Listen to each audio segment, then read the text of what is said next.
श्री सच्चिदानंद सद्गुरु साईनाथ महाराज की जय। सद्गुरु भरद्वाज महाराज की जय।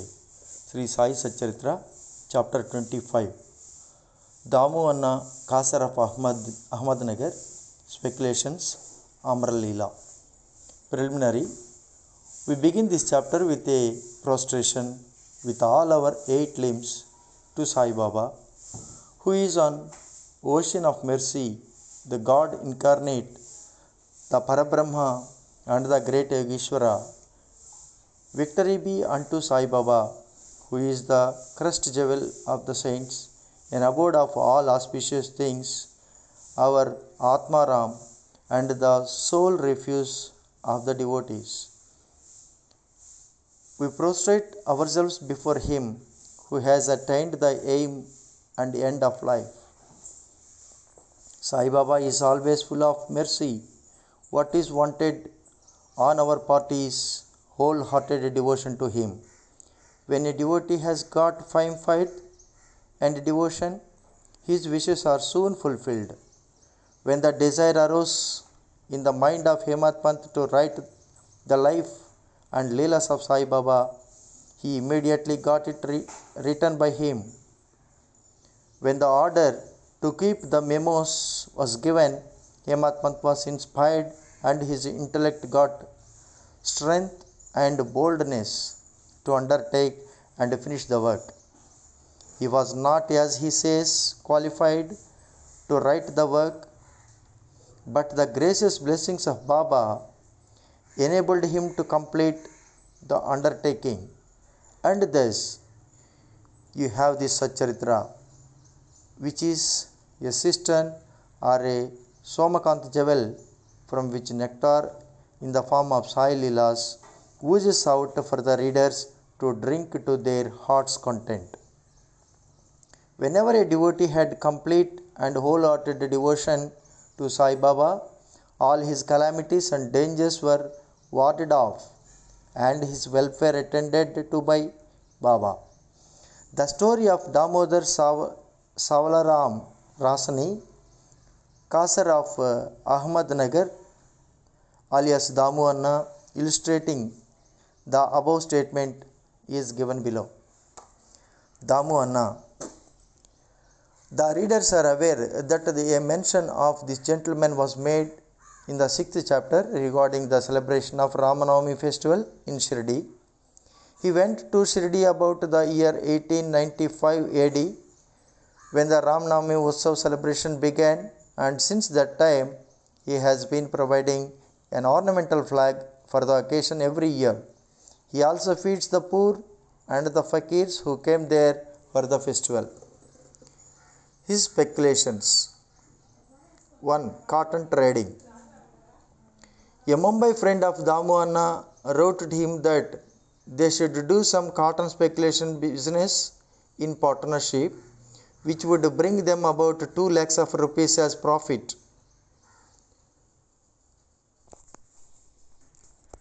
Damu Anna says in his statement made about the year 1936 to Mr. B.V. Narasimha Swami that the proposal about speculating at Mumbai in cotton was from a broker who was not to be a partner, and that he, Damu Anna, was to be the sole adventurer. Wide page number 75 of the Devotees Experiences Part 2. The broker wrote that the business was good and involved no risks, and that the opportunity should not be lost. Damu Anna was vacillating. He could not at once determine to venture into the speculation.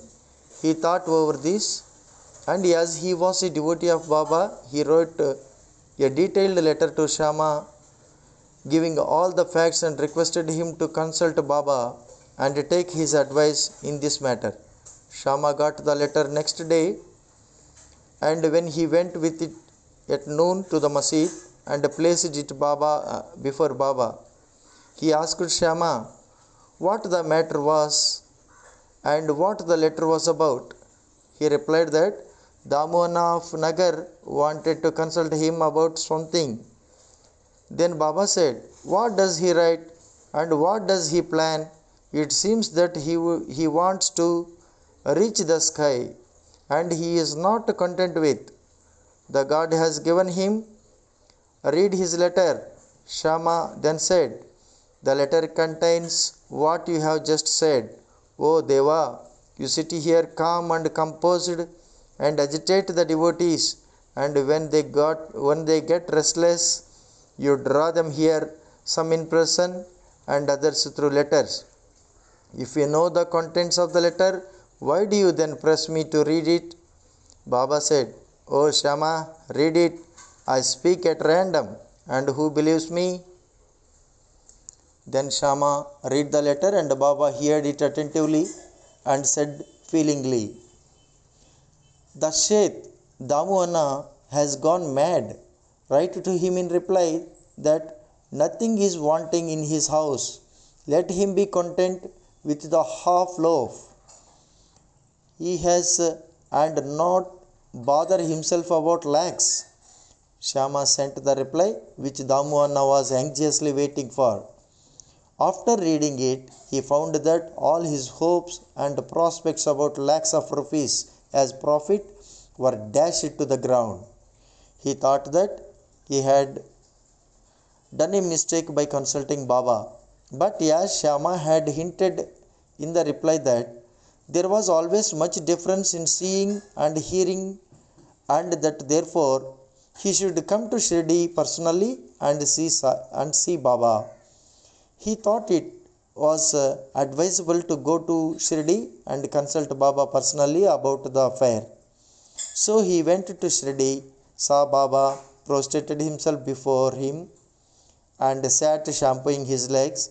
He had no courage to ask Baba openly about the speculation, but he thought in his mind that it would be better if some share in the business should be assigned to Baba, and said in his mind that if Baba were to help him in this transaction, he would surrender some share of profits to him. Damu Anna was thus thinking secretly in his mind, but nothing was veiled from Baba. Everything, past, present and future, were clear to him. A child wants sweets, but his mother gives bitter pills. The former spoils his health, while the latter improves it. So the mother, looking to the welfare of her infant, coaxes and gives bitter pills. Baba, kind mother as he was, knew the present and future prospects of his devotees, and therefore, reading Damu Anna's mind, he openly spoke to him, Babu, I do not want to entangled in any such worldly things. On seeing Baba's disapproval, Damu Anna dropped the enterprise. 2. Grain dealing. Then he thought of trading in rice, wheat and other grains. Baba read this thought also and said to him, you will be buying at 5 seers and selling at 7 seers a rupee. So this business was also given up. The rise in the prices of grains was kept up for some time, and Baba's prophecy seemed to be falsified. But in a month or two, there was abundant rain everywhere, and the prices suddenly fell down, and therefore those who stored grains suffered a severe losses. Damu Anna was saved from this fate. Needless to say that the cotton speculation, which was conducted by the broker with the help of another merchant, also collapsed with severe loss to the adventurers. After seeing that Baba had saved him from 2 severe losses in cotton and grain speculations, Damu Anna's faith in Baba grew stronger, and he remained a true devotee of Baba till his passing away. Amra Leela, Mango Miracle. Once a parcel of about 300 good mangoes was received at Shirdi. It was sent from Goa by an mamaltadar named Raleigh to Sai Baba in the name of Shama. When it was opened, all the mangoes were found to be in a good condition. They were given to Shama's charge and only 4 were retained and placed in the Columba by Baba.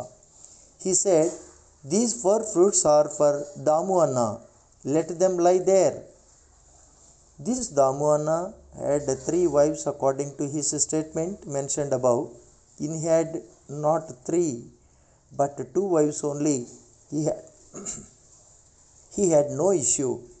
He consulted many astrologers and himself studied astrology to some extent and found that as there was a Papi planet in his horoscope, there was no prospect of any issue to him in this life. But he had great faith in Baba. When he went to Shirdi 2 hours after the receipt of mango parcel for worshipping Baba, he said, "Though other people are looking for the mangoes, they are damyas. He whose they are should eat and die." Damu Anna, on hearing these words, was first shocked. But on Mahalsapati explanation to him that death means the death of the ego, and to have it at Baba's feet was a blessing. Damu Anna said that he could accept the fruits and eat them. But Baba said to him, "Do not eat yourself, but give them to your younger wife. This Amralila will give her 4 sons and 4 daughters." This was done, and in due course it was found Baba's words turned out true and not those of the astrologers. Baba's speech established its efficacy or greatness while he was living in the flesh, but it did the same even after his passing away. Baba said, "Believe me, though I pass away, my bones in my tomb would be speaking, moving, and communicating with those who would surrender themselves wholeheartedly to me. Do not be anxious that I would be absent from you. You will hear my bones speaking and discussing your welfare. But remember me always. Believe in me, heart and soul, and then you will be most benefited." Prayer. Hemat Pant closes this chapter with a prayer. O Sai Sadguru, the wish fulfilling tree of the Bhaktas, we pray let us never forget and lose sight of your feet. We have been troubled with the ins and outs in this sansar. Now free us from this cycle of births and deaths. Restrain us from the outgoing of our senses to their objects and introvert us and bring us face to face with the Atma. As long as this outgoing tendency of the senses and the mind is not checked, there is no prospect of self-realization. Neither son, nor wife, nor friend will be of any use in the end. It is only you who will give us salvation and bliss. Destroy completely our tendency for discussions and other evil matters. Let our tongue get a passion for chanting your name. Drive out our thoughts and make us forget our bodies and do away with our egoism. Make us ever remember your name and forget all other things.